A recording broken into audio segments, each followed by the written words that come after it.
2023 was the year that personally I would never forget when it comes to gaming. We had the highs and we had the lows in phenomenal games. We had the worst games like the Lords of the Ring Gollum, and we had some of the best games that actually came out this year. So I decided to go ahead and compile up my top 10, my personal favorite games of 2023. Now, I didn't put Hi-Fi Rush and Resident Evil 4 on this list because they're honorable mentions. You feel me? So if you feel in some type of way about that, cry river about it. And I also say Spider-Man 2 is an honorable mention. It's not on the full-fledged list. You feel me? So if you don't like it, go cry river about it. So anywho, let's go ahead and begin on my personal list of my favorite games that I loved in 2023. So to start off at number 10 is Hogwarts Legacy. Now, Hogwarts Legacy. I remember being at GameStop one day, and I was talking to this girl that worked there, and she was basically telling me how good Hogwarts Legacy was, that she beat it 3 times. So I didn't buy the game right then and there, but I bought it a few days later because it was on sale on Xbox. And on the Series X, graphically, the game was phenomenal. The way the graphics look, from the environments to the lighting reflections of the hallways and the classrooms, it was just phenomenal. What I liked about the game the most is basically the gameplay. The gameplay was unique because you're using basically magic spells, and you get to do a lot of different things in the game. You basically can get creatures and put them in different parts of the realms, and you can feed them and get other things to basically upgrade your character. And it also has the RPG elements where you can level up and you can get better cosmetics and different suits and other capabilities, different wands and stuff like that. And it blew me away when I actually played this game. I was just blown away by it, and I definitely enjoyed it. The storytelling was phenomenal too, and I definitely loved the presentation of how they put this game together. So Hogwarts Legacy, that's number 10 for me. Now for number 9, it's Dead Island 2.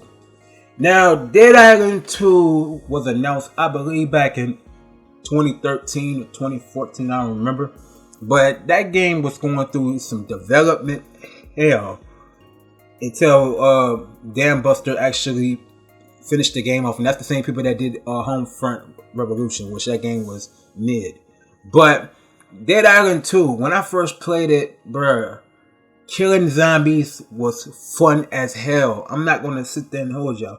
Killing zombies on that game was fun. You get to create different customizable weapons, modify the weapons that you want. Like, let's say if you have a machete, and you could either put extra sharpentry within it so you can kill the enemies or tear their limbs up or cut their limbs off of them, or you can create guns with special bullets that can blow them away. And might I add, that game is one of the most beautiful looking games that came out in 2023. I was blown away. The storytelling wasn't all that. It was okay. But the way the gameplay was, it made you want to continue to play the game and don't want to put the controller down. Like, you want to play the game for hours on end. That's how good Dead Island 2 was to me. You feel what I'm saying? And you basically in Hollywood, majority of the game, going on Venice Beach, going on Rodeo Drive, basically picking up different things. You could play on co-op. You could play different things. The game was just phenomenal, man. So I gotta give Dead Island 2 at number 9. You feel what I'm saying? At number 8 is Mortal Kombat 1. Now, Mortal Kombat 1. Everybody know that I'm a big fighting game person. I love fighting games to the core. Now, Mortal Kombat 1, if y'all don't know, is basically taking it back to the roots of a semi-origin story of Liu Kang being the Earthrealm god that's basically the savior of Earthrealm before the whole Raiden situation. You feel what I'm saying? But all in all, though, the storytelling within Mortal Kombat 1 is phenomenal. They did a good job, and spoiler alert, they kind of took it to the realms of Armageddon towards the end of the game. As far as the storytelling is concerned, what I gotta say about the fighting game, it's kind of in a complex state of You really gotta study the buttons in the game and know around of how to actually fight in that game. Because if you do not study the buttons to the core, if you do not study the finishing moves to the core when you play online, you're going to get mollywopped. Now, lucky for me, I got a great record on Mortal Kombat 1 online. And shout out to Retro, but he's not going to beat me in Mortal Kombat 1. But anywho, I digress. So, like I said, the gameplay when it comes to the fighting mechanics is good. They got some of your favorite characters, and not only that, they got cameo characters. That's the only downside to it. You can't play with Jax. You can't play with, y'all already know me as Kano, but they got a Kano in Mortal Kombat 2. But you can't play as him. You can't play as Sonya Blade. You can't even play as Frost or Goro. But you can play with one of my all-time favorite characters, Sub-Zero, Scorpion. Reptile is unique. You get to turn from human to actual reptile. Then Liu Kang God, and Kung Lao. You know, just to name a few. You feel me? Even Katana is dope, and Mileena is dope on the game. You feel me? I just wish they would have added some more characters that would be worthwhile to playing in the long haul. But all in all, Mortal Kombat 1 is one of my favorite games, and I have to put that at number 8. Now at number 7, I gotta say Dead Space Remake is one of a kind. You know what I'm saying? And really, I wouldn't put no remakes on this list, but I gotta put Dead Space on this list. And the reason why I gotta say it is, first of all, look at the graphics on this game, man. The graphics in this game is phenomenal, man. From the original Dead Space, I can't hold you, man. You know, you can tell it's darker. You can tell it's more grittier. It's more cutthroat. And you really got to know your surroundings, or you really going to get mollywopped in that game. That's figgity facts, no fiction. I can't even sit there and hold y'all. This game was one of a kind. They really retold the story from the original game, which is dope. Which is what they did. It is phenomenal. It is spot on. They did a fantastic job in that run. Not only that, the gameplay is more fluid. It's fast. You can play it at 60 frames per second on the Xbox Series X or PS5. But the downside to it is you can't play it at 60 frames per second on the Xbox Series S. And I know a lot of fans that got the Series S is not happy about that. But that is like semi-next gen console. But you're not going to get the bells and whistles on the Series S. But I digress. Now, when it comes to the gameplay, like I said, it's fast and it's very fluid and it's easy on the eye. You can definitely solve puzzles in the game. They have this one little mini game where you can forceful push and shoot the basketball into the color lighting, and that's pretty cool. I don't even remember it was in the original game. I don't remember, but if they didn't, they added that to the game, which I think is pretty cool. Like I said, the gameplay, you really got to be on your P's and Q's, because you will get snuck up on. You will get your issue on that game. But I have to put it, like I said, Dead Space Remake at number 7. Yeet.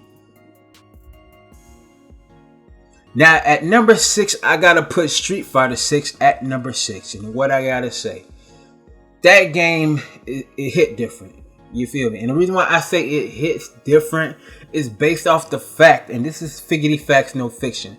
The reason why Street Fighter 6 hits different is because the campaign mode of Street Fighter 6, you get to create your character. You hear me? You get to create your own character that you can choose from. You can choose the abilities that you want, but majority of the abilities you have to unlock later in the game, and you will be able to train with the likes of Ryu, Ken, Chun-Li, Luke. You feel me? Just to name a few. You get to train with the characters, and you'll be able to build your character to be better. But not only that, you'll be able to fight different characters that's in the game, like different other type of NPCs in the game. But not only that, you can play with your created character and play online against other characters, which I thought was actually dope. And then not only that, the online capabilities is fluid when you playing on your own console. But if you play on PC and doing crossplay, you know, it's not going to be good. You know what I'm saying? That's just in my opinion.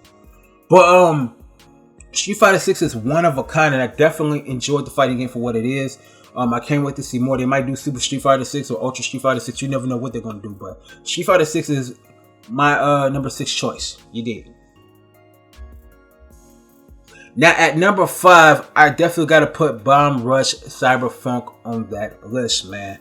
Now, if you love games like Jet Set Radio Future, and the other game Hoover, Revolt game, I ain't like that game, but Jet Set Radio and Jet Set Radio Future, Jet Run Radio, all that. Bomb Rush Cyberpunk is that game for me that really gives me that nostalgia feel to it. And the reason why I say it is one of the reasons is because of the music. The music in the game is what stood out to me the most within this game. It is made by the original creator from the Jet Set Radio franchise.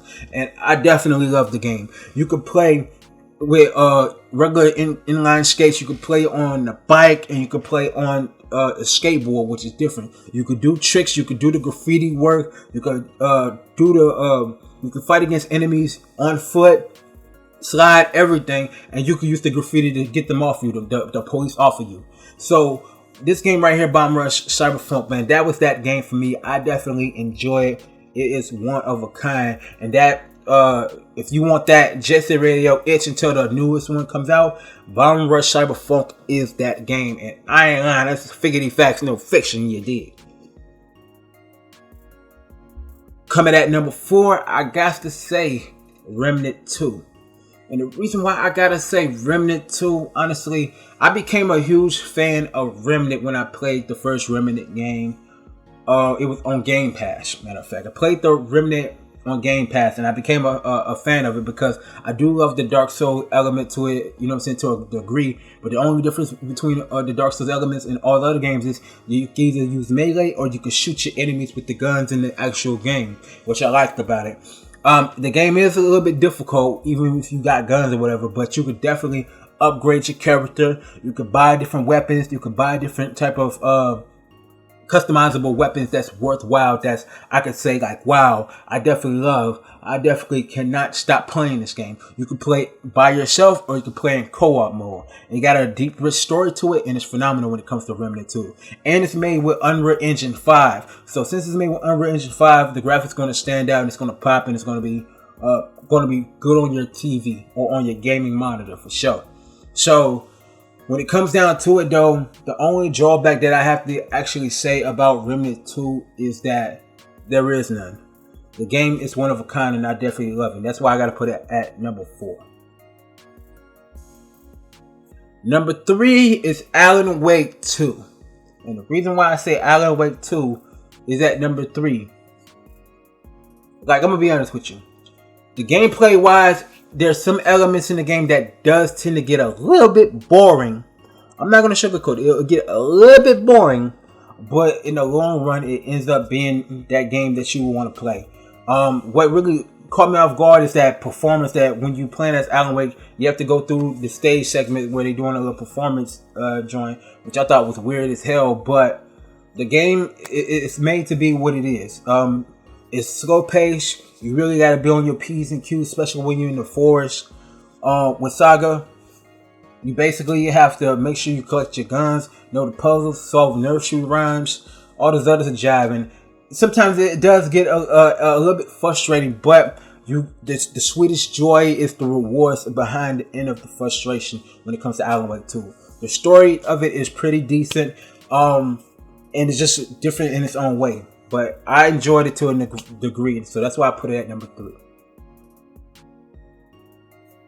At number 2, I got Lies of P. Honestly, I ain't finished Lies of P, but I'm basically over halfway done with it. And Lies of P, it's frustrating as hell. It's another Dark Souls game, but it's frustrating. I'm not gonna lie. The enemies, they come full force, you feel me? They come full force, and they really be about that action. But the game is worth the play. It's worth the reward. No lies detected, you dig? When I tell you about Lies of P, man, you really got to know your way around things. You have to be on your P's and Q's. Word to the wise, if you want to get stronger, and if you want to actually fight stronger enemies, I say farm a little bit. If you farm a little bit and upgrade your character more and more, you'll be able to go ahead and kill them enemies a little bit quicker. And the weapons on the game is phenomenal. The graphics on the game is dope as hell. And then not only that, the storytelling in this game is one of a kind. And I recommend Lies of P. And that's my number 2 game of 2023.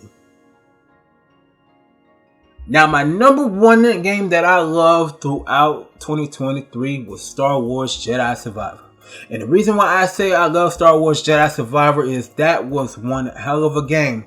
Bump all the bugs and glitches that they had in the beginning of the game, like the beginning of its release. They had bugs and glitches galore. But after all the issues that's been fixed and the patches that's been patched, the game is one of a kind. I just love that you will actually can dual lightsabers. You can actually turn the lightsabers in different styles. You can shoot with the guns, the whole nine. You don't travel on that many planets on the actual game, but it is what it is, man. Like, the gameplay is cool. Graphically, it's great. You get to find different type of space treasures where it helps you with your cosmetics, and you can pull a lot of different moves on a lot of different enemies that's worthwhile to play. You can. It's just one of a kind, man. A lot of these planets that when you're going through, you can do a lot of glide, do a lot of wall running, a lot of climbing. The game is that. It hits different when you play it. The storytelling is great, and they had some sad moments in the game. You feel me? But it's definitely worth the play. I can't wait to for the next installment. Well, it's going to be the final installment of the Jedi Saga series of this arc. So I can't wait to see more, man. And that's Figgity Facts, No Fiction. So there you have it. That's basically my top 10 games of 2023 that I love near and dear to my heart.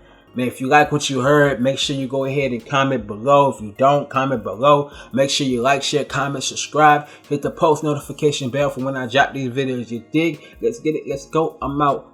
Peace.